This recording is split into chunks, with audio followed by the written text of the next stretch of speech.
आ गया, ठंडा शरीर को गर्म करने वाला आ गया, बूढ़ा को जवान करने वाला आ गया, बच्चा को सियान करने वाला आ गया, दिमाग को दौड़ाने वाला आ गया।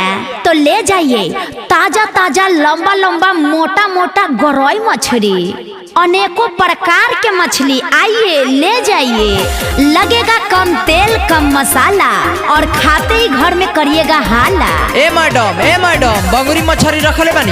अरे बंगुरी का देखो ना, उंगली लगा के आवन है ना, उठ के बैठो।